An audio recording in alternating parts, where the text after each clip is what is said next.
on revient au stade. Il y a des fils électriques qui avaient été posés sur les murs. Vous dites? Des fils électriques. L'électricité. Les fils électriques. Oui, je vois. Vous avez compris? Oui. Ces fils-là ont été posés sur les murs. Les manifestants ont été électrocutés. Ils ont trouvé la mort. Également, toutes les issues du stade avaient été bloquées. Pour vous, qui a fait tout ça? Avec toutes les explications, là, bon, moi je n'ai pas quand même pris du temps au stade. Je n'ai pas vu ça. Si cela est fait, c'est ce qu'ils ont, c'est dont le président a envoyé qui ont fait ça. C'est tout. Il n'y a pas une explication contradictoire à ça.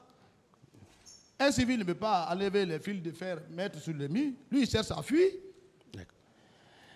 Et le 28 septembre, vous étiez sorti lorsque vous avez appris que le président Dadis était sorti. Il est sorti, je l'ai vu. Voilà. Où vous l'avez rattrapé? Non, je ne l'ai pas rattrapé. Parce qu'il y a eu un peu de temps. Vous ne l'avez pas revu? Je n'ai pas rattrapé, je n'ai pas vu le président. Et quelle est la direction qu'il avait eu à prendre? Bon, je vous dis, au point 8 novembre, vous savez, il y a une distance. Quand tu es sur le point 8 novembre, vers le camp Alpha Yaya, c'est quand même un peu de distance. Oui, je veux dire, lorsqu'il est sorti du camp Alpha Yaya, quelle est la direction qu'il avait prise? Mais il a pris la direction, il sortait du camp. Non, il a pris quelle direction? La direction du stade. C'est vers là. Parce que la sortie de Yimba est l'autre côté. Il était de l'aéroport. C'est des grandes sorties.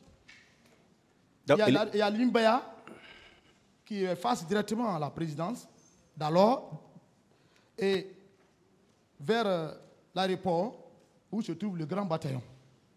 Donc il était allé vers le stade? Oui, il est parti vers le stade. D'accord. Ça, c'est la direction. Et après, où vous l'avez retrouvé? C'était au camp ou bien où précisément? Après tous les mouvements. Moi, oui, après les mouvements. Je ne l'ai même pas calculé. Jusqu'à ce jour, là où nous sommes aujourd'hui. Vous ne l'avez pas revu ces jours-là? Quand tu donnes l'instruction à quelqu'un, c'est en ce temps que tu vas lui demander qu'est-ce qui s'est passé. Ou bien qu'est-ce qu'il y a. Les gens donc qu'il a envoyés, c'est les gens là qui venaient lui rendre compte.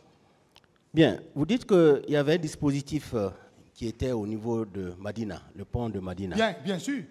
Qui était à la tête de ce dispositif? Bon, je ne peux pas dire exactement celui qui était en tête, mais la rentrée du stade, j'ai vu quand même Makambo.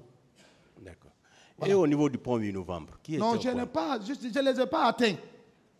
Moi, j'étais maintenant, bon, quand j'ai vu les dispositifs là, pour moi, j'ai dit, le président est là. Parce que lui-même, il a tenu le matin qu'il faut qu'il parte au stade. C'est un homme, il ne faut pas le voir comme ça. Ça vient dans sa tête, il le fait. D'accord. Sinon, le journal Baldé ne pouvait pas venir au camp, le prendre comme ça à l'oreille et partir à Koundara. Lui-même au bord de sa pick-up. C'est lui-même qui conduisait, peut-être. Parce que c'est son habitude. Oui, mais est-ce que vous étiez d'accord que le président Dadis continue à rester au pouvoir? Rester au pouvoir? Non, ce n'était pas mon goût. Vous n'étiez pas? Non, nous, on l'a préparé. Et on ne donne pas le pouvoir à n'importe qui. D'accord. On lui a courtoyé. Quand j'ai vu le président Dadis faire comme ça, là, de premier jour, j'ai dit, ça c'est quel mouvement encore? Mais il n'était pas habitué à ça. Il nous courtoyait, il était en bas de nous. Mes enfants, on va faire comme ça. Mais dès qu'il a eu le pouvoir, c'était fini. C'est une autre personne qu'on a retrouvée devant nous. D'accord. Et Toumba a dit ici que vous, Marcel, vous étiez très puissant et très craint. Vous avez même giflé un ministre une fois devant Dadis. Vous confirmez cela? Très craint, très puissant. Oui. Ah, les gens, gloire à Dieu. Les gens avaient peur de vous. Vous savez, les gens ont peur de moi par ma sincérité. Ce n'est pas par ma violence. Est-ce que vous étiez très fort au temps du régime du CNDD? Très fort, ça veut dire quoi? Vous voulez dire? Vous-même, vous l'avez dit ici, hein, quand vous parliez, vous dites que pratiquement tous ceux qui sont dans le box savent qui est. C'est inné à moi. Voilà. Monsieur le procureur, c'est inné à moi. Et même là où je suis assis, je suis un homme fort. Oui, mais au temps du CNDD, vous étiez aussi très fort. Je suis jusqu'à présent fort. D'accord. Et vous étiez très craint, même les ministres vous craignaient? Ministre, Tous les ministres du président Dadis me disaient mon fils. D'accord. Et ne vous craignez pas? Je faisais le sport avec le ministre de l'économie et de la finance, M. Sandé. Il vient me réveiller, mon fils allons au sport.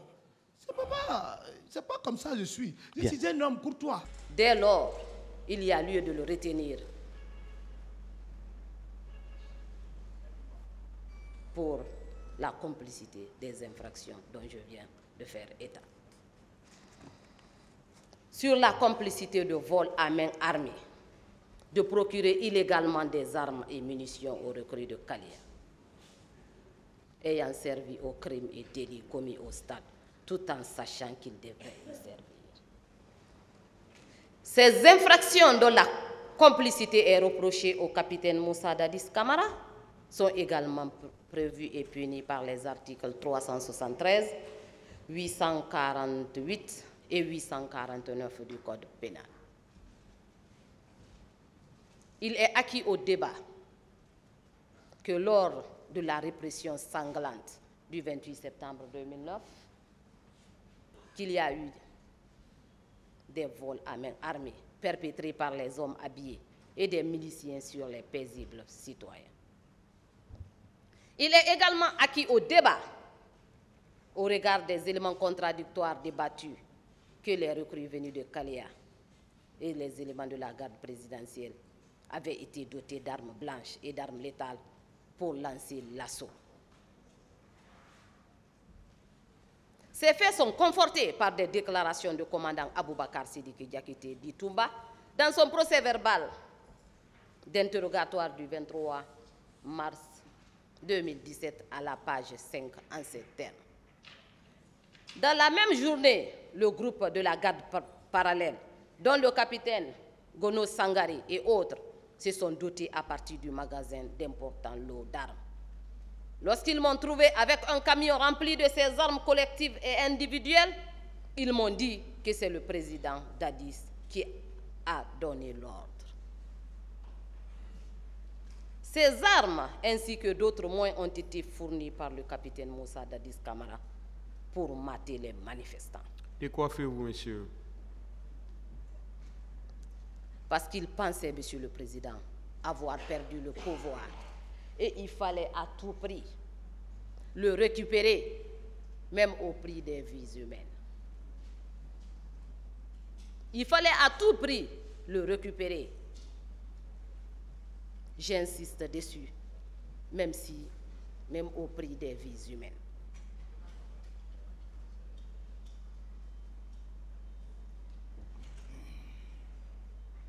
Monsieur le Président, honorable assesseur, dès lors, il conviendrait de le retenir dans les liens des infractions dont je viens d'énumérer. Sur le cas, maintenant, de commandant Aboubakar Sidiki Diakité, alias Toumba, il est évident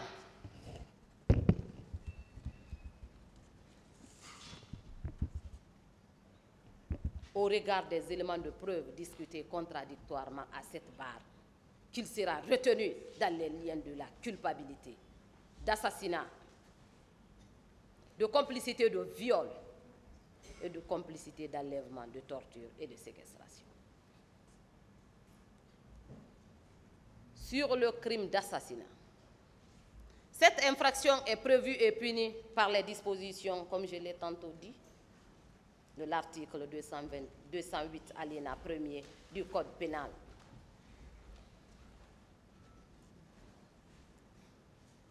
Dont je me réserve de reprendre la lecture. Ainsi, M. Toumba Diakité était au moment des faits le commandant de la garde présidentielle, l'aide de camp du capitaine Moussa Dadis Camara. À ce titre, il avait une influence directe sur ces hommes. Pourquoi? Parce que ces hommes relevaient directement de lui.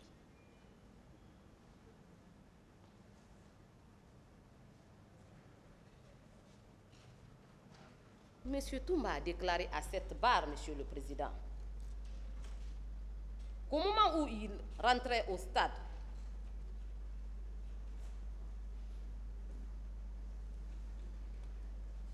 que le commandant Marcel et ses hommes,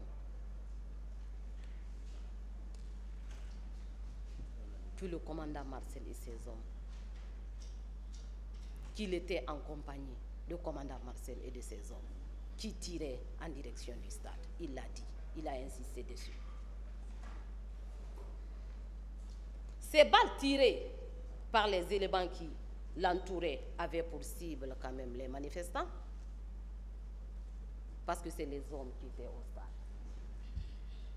Bon, faites un effort de parler dans les micros. D'accord. Je disais, au moment où il y rentrait, il est acquis au débat qu'il était entouré des éléments de la garde présidentielle qui relevaient de lui et qui tiraient en direction du stade. Ces balles tirées par les éléments qui l'entouraient avaient pour cible les manifestants qui étaient au stade. Ici, à cette barre, le commandant Toumba lui-même a reconnu qu'il détenait ce jour sur lui un pistolet de type Colt 45 et 4 grenades. Ce pistolet est une arme létale qui a été utilisée par lui pour commettre un crime d'assassinat, le crime d'assassinat sur les manifestants non armés. Monsieur le Président, les éléments de la garde présidentielle qui étaient au stade n'avaient pas pour mission le maintien d'ordre. Donc rien ne justifiait sa présence au stade, si ce n'était que de mater, de massacrer les manifestants. Ces faits sont étayés par les déclarations de M. Blaise Gomo, consignées dans son procès verbal en date du 2 mars 2015 à la page 3. À l'arrivée de ces bérets rouges, je n'ai pu dévisager que le lieutenant Toumba. Il y avait 4 ou 5 pick-up de bérets rouges. Dès qu'ils sont descendus, ils ont encerclé Toumba avant de se mettre à tirer tout en se dirigeant vers l'enceinte du stade. Mamadou Selou Dalen Diallo, dans son procès verbal d'audition de partie civile du 14 mars 2015, à la page 3, déclarait ceci.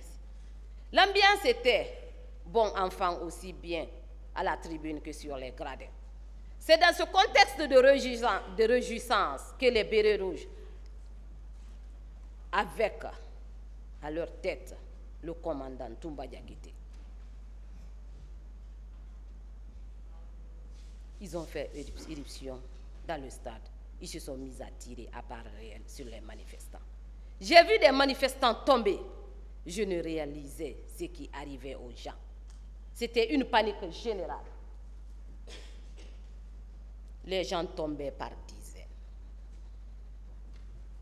C'est Mamadou Selou Dalen Diallo qui a déclaré ça devant le pôle des juges d'instruction. Monsieur Lounse Fall, dans son procès verbal d'audition de partie civile en date du 13 octobre 2014, à la page 3, déclarait aussi. Du haut de la tribune, nous avons compris que les militaires tiraient sur les manifestants. À la tête du contingent, j'ai reconnu le lieutenant Toumba Diakité. Le commandant Toumba Diakité lui-même a affirmé ici à cette barre qu'il s'était rendu au stade avec un certain forum qui serait le féticheur, le capitaine Moussa Dadis Camara.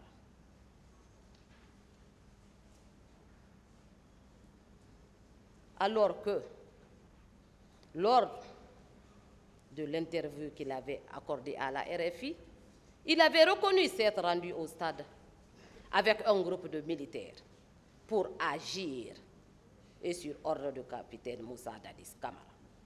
Monsieur le Président, honorable assesseur, quand un chef militaire,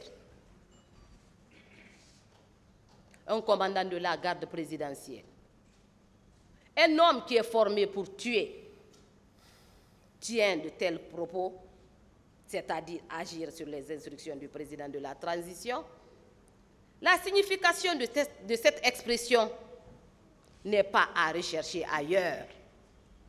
Il s'agit bel et bien des crimes commis au stade le 28 septembre 2000.